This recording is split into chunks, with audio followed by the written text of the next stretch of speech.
subject of our Torah. Uh, Yesterday I spoke a little bit about the relationship between Esau and Yaakov. And we really have to explore this because it really shows two people with two totally different temperaments.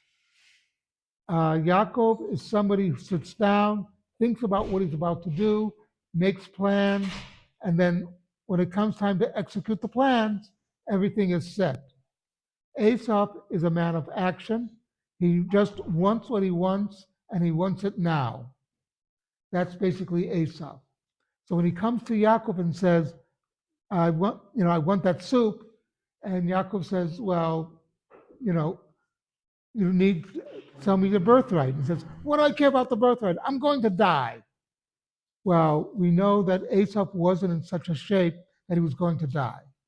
Although there's an interpretation of this, is Esau really didn't want the birthright. To him, it would be a burden. This birthright is going to kill me. You want the birthright? You want that responsibility? Fine, I'm happy. I go out, I go hunting, etc. It's the difference between uh, the the farmer and the hunter. The hunter basically goes, stalks his prey, gets it.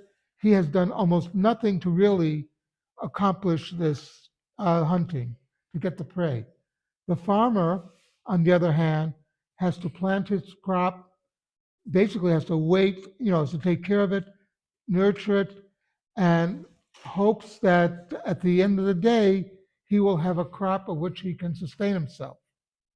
Remember that bread, if you looked at a wheat field, if anybody who came here looked at a wheat field and I said, "That's a loaf of bread," you'd look at me like, "Are you nuts?" Yet that wheat field is what we make bread from. There's a whole process where we have to make that wheat into bread. It doesn't just happen. So this is Yaakov. Yaakov is making his plan. He has his lentil soup. Esau is hungry. He's not starving. He's like those people, by the way, who go to Kiddush and jump on the food because they haven't eaten since breakfast. And they feel like they're starving to death. Maybe he can get a cheap birthright. Yeah. So like the deal that Yaakov is making, in reality, Yaakov recognizes that Esau isn't deserving of the birthright, and Esau recognizes, I don't want this birthright. I don't want this onus on me. I want what I want, and I want it now. And the other key to this is that with lentils, they change color as you cook them. The lentils were still red. That means they weren't yet ready, and Esau wanted it right now.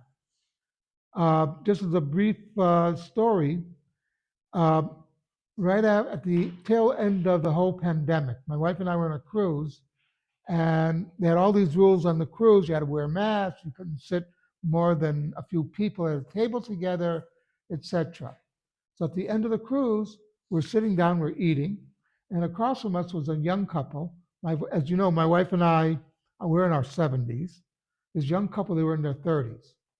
So my wife said, all these rules that they made about this, I think they were a little bit overboard.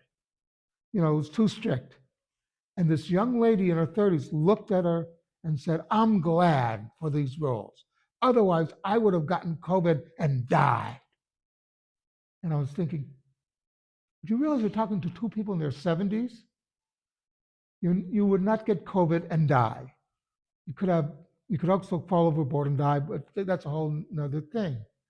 The point is that she took it like, if this happens, this immediately will happen.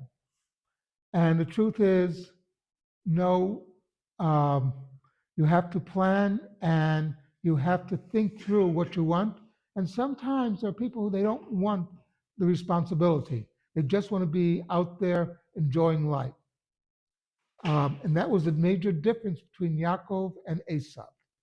Something to think.